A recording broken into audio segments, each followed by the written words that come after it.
Hello students, आज की जो आपकी वर्कशीट है साइंस की, दैट इज़ वर्कशीट नंबर 50। इसमें हम हेरिडिटी एंड एवोल्यूशन के बारे में स्टडी करेंगे। तो सबसे पहली चीज़ हमें ये देखना है कि हेरिडिटी एक्चुअली होती क्या है। तो हेरिडिटी का मतलब होता है कि जब जो हमारे ट्रेट्स या कैरेक्टरिस्टिक्स या जो भी क्वालिटीज़ हमारे अंदर आई हैं या कुछ प्रॉपर्टीज़ जो फिजिकल अपीयरेंसेस हैं हमारे, वो हमारे पेरेंट्स से हमारे अंदर आते हैं, यानी कि एक जनरेशन से दूसरे जनरेशन में जब उनका ट्रांसमिशन होता है तब हम उसको हेरिडिटी कहते हैं। इसका मतलब आपने देखा होगा कि घर में जो भी बच्चा होता है वो किसी ना किसी के जैसा होता है, किसी को रिजेंबल करता है। कई बारी हम देख करके नॉर्मल लैंग्वेज में भी हम यूज़ करते हैं कि ये बच्चा अपने दादा पर गया है या अपने पापा पर गया है या मामा पर गया है। इस तरह से हम क्या करते हैं, ऑब्जर्व करते हैं। इसका मतलब कि उनके फीचर्स कहीं ना कहीं मैच कर रहे हैं। तो इस तरह से बहुत सारे ट्रेट्स और कैरेक्टरिस्टिक्स होती है जो एक जनरेशन से दूसरे जनरेशन में जाती है। तो इसी की जो स्टडी की थी एक्चुअली में, वो किसने की थी? ग्रेगर जॉन मेंडल ने सबसे पहले। ये वो साइंटिस्ट थे जिन्होंने, ये फादर ऑफ जेनेटिक्स इन्हें हम कहते हैं, क्योंकि सबसे पहले इन्होंने ये चीज़ बताई कि किस तरह से जो ट्रेट्स हैं वो एक जनरेशन में दूसरी जनरेशन में जाते हैं। ठीक है, तो यहीं पर हम हेरिडिटी के बारे में और डिटेल में पढ़ेंगे कि किस तरह से ये चीज़ें होती हैं और एक्चुअली में हेरिडिटी है क्या। तो कुछ रूल्स होते हैं हेरिडिटी के जो हमें बताते हैं कि एक्चुअली में जो ट्रेट्स और कैरेक्टरिस्टिक्स हैं वो किस प्रोसेस के थ्रू या किस तरह से कहाँ पर एक जनरेशन से दूसरी जनरेशन में ट्रांसफ़र होते हैं।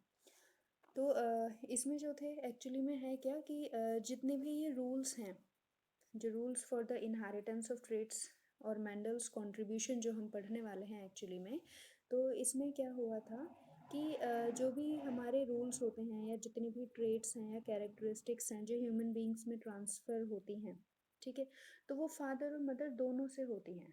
ठीक है, तो इसमें क्या होगा कि कुछ ट्रेट्स या कुछ कैरेक्टरिस्टिक्स बच्चे के अंदर फादर के साइड से आएंगी, ठीक है, जो कि उसकी पैटर्नल फैमिली होगी, और कुछ मैटर्नल फैमिली से जो मदर की साइड से हैं, कुछ क्वालिटीज़ वहाँ की भी उसमें होंगी, क्योंकि दोनों ही फादर एंड मदर कंट्रीब्यूट करते हैं और दोनों ही इक्वल अमाउंट में जो जेनेटिक मटेरियल होता है डीएनए के थ्रू उसको चाइल्ड को वो देते हैं। और इसी वजह से जो बेबी के अंदर हैं दोनों की ही जो क्वालिटीज़ हैं या ट्रेट्स हैं वो आती हैं। ठीक है, तो अब हम पढ़ेंगे इनहेरिटेड ट्रेट्स के बारे में कि इनहेरिटेड ट्रेट्स एक्चुअली में हैं क्या। तो जो ग्रेगर जॉन मेंडल हैं, इन्होंने ये बताया कि जितने भी बेसिक फीचर्स हैं किसी भी बच्चे के, जो भी बेसिक फीचर्स हैं वो क्या होते हैं, उनके पेरेंट्स से आते हैं।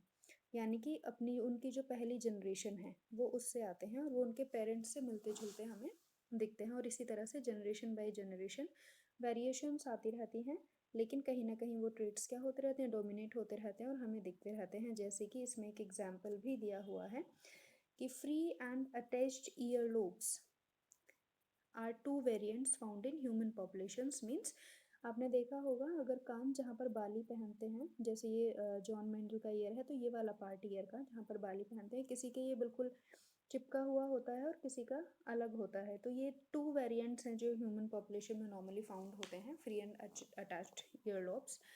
तो जेनेटिक्स को सबसे पहले स्टडी करने के लिए जो ग्रेगर जॉन मेंडल थे, इन्होंने क्या किया, एक मटर के पौधे पर अपने एक्सपेरिमेंट्स किए, यानी कि गार्डन पी पर। और बहुत सारे रीजंस थे उसको चुनने के लिए, क्योंकि स्टडी करने के लिए उन्हें क्या चाहिए, ऐसी चीज़ चाहिए जिनमें वो ऑब्जर्व इजीली कर सकें, जिसका लाइफ स्पैन छोटा हो, जल्दी से चीज़ें बड़ी हों, चेंजेस जल्दी जल्दी दिखें, ताकि उन्हें पता चल सके कि पहली जनरेशन से दूसरी जनरेशन में क्या ट्रांसफ़र हुआ है। तो अब हम वो रीजंस पढ़ेंगे कि क्या क्या रीजंस थे जिनकी वजह से सर ग्रेगर जॉन मेंडल ने इसको चुना। तो क्या क्या रीजंस है? सबसे पहली चीज़ तो जो थी इसका, अगर हम देखें जो गार्डन पी है हमारी, जो पी प्लांट है उसका, अगर हम देखें कि ये साइंटिफिक नेम उसका होता है पाइसम सटाइवम। ठीक है, तो उन्होंने इसको अपने एक्सपेरिमेंट के लिए इसलिए चुना क्योंकि सबसे पहली चीज़ तो ये कि जो भी इसके ट्रेट्स थे या बहुत सारी कैरेक्टरिस्टिक थे वो ईजिली डिटेक्ट हो जाते थे, आसानी से पता चल जाता था क्या चेंजेस आए हैं इस जनरेशन में। दूसरी चीज़ थी कि लाइफ स्पैन बहुत छोटा था, जल्दी से प्लांट ग्रो करता था। थर्ड चीज़ में था सेल्फ फर्टिलाइजेशन, तो होता ही होता था, लेकिन अगर रिक्वायर्ड है तो क्रॉस फर्टिलाइजेशन भी आप इजीली उसमें करा सकते हैं। एंड फोर्थ था large number of seed produce, यानी कि बहुत ही कम उसमें और लार्ज नंबर ऑफ सीड्स हमें मिल जाते थे, जिससे हम आराम से या तो सेल्फ फर्टिलाइजेशन हो रहा है या फिर क्रॉस फर्टिलाइजेशन करवा के और देख सकते थे एक जनरेशन से दूसरी जनरेशन में क्या चेंजेस आ रहे हैं। तो मेन उन्होंने किस किस कैरेक्टरिस्टिक्स पर बात करी या क्या क्या चीज़ें उन्होंने देखी, तो यहाँ पर कुछ 7 कंट्रास्ट कैरेक्टरिस्टिक्स उन्होंने ली थी। सबसे पहली चीज़ थी सीड शेप। तो इसमें एक तो उन्होंने राउंड लिया जो कि डोमिनेंट था। डोमिनेंट वो होता है, एक तरीके से हम कह सकते हैं कि जो हमें सामने से दिख रहा है, जिसने अपनी छाप छोड़ी हुई है, या देख करके चीज़ों को हम कह सकते हैं कि हाँ ये गोल है। और रिंकल्ड जो था वो रिसेसिव था। रिसेसिव इन द सेंस कि कहीं ना कहीं इसकी भी क्वालिटी उस सीड के अंदर गई है, लेकिन हो सकता है किसी और जनरेशन में आकर के जब इसको फेवरेबल कंडीशन मिले तो ये डोमिनेंट हो जाए।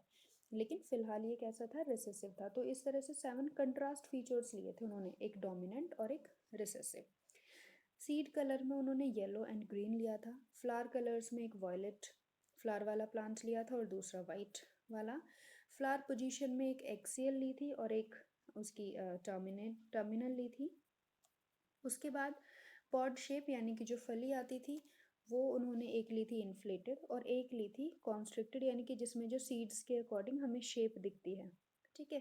पॉड कलर्स में ग्रीन एंड येलो लिया था और जो प्लांट की हाइट थी एक टॉल लिया था और एक डॉर्फ लिया था। और इन्हीं के बीच में उन्होंने फर्टिलाइजेशन करा करके देखा था कि किसके अंदर क्या चीज़ चेंजेस किस तरह से आ रहे हैं। तो अभी फ़िलहाल इसमें इसी से रिलेटेड कुछ क्वेश्चंस हैं जो हम देख लेते हैं। सबसे पहला आपको डिफाइन हेरिडिटी, यानी कि हेरिडिटी क्या है, तो आप बहुत अच्छे से यहाँ से देख सकते हैं। Transmission of traits and characteristics from one generation to another is called heredity, right? Then second question में आपसे पूछा है the plant on which Mendel performed his experiment was, तो बहुत easy है, garden pea. Then इसका scientific name आपको लिखना है, तो Pisum sativa, that is given here. This is right. Then third question is name any two variant found in human populations, तो इसका आंसर भी आपको यहीं पर ही दिया हुआ है, अभी हमने एग्जाम्पल पढ़ा था। That is free and attached ear lobes are two variants found in human populations. And the last question is give reasons why Mendel choose pea plant for his experiments, यानी कि क्यों उन्होंने इसे चुना। तो इसके 4 रीजंस हैं बेसिकली, जो जिनकी वजह से ग्रेगर जॉन मेंडल ने इस प्लांट को चुना था। And these are the 4 characteristics, right. तो ये कुछ क्वेश्चन थे, इससे रिलेटेड आंसर्स थे, आप इनको अब करेंगे अच्छे से। Thank you.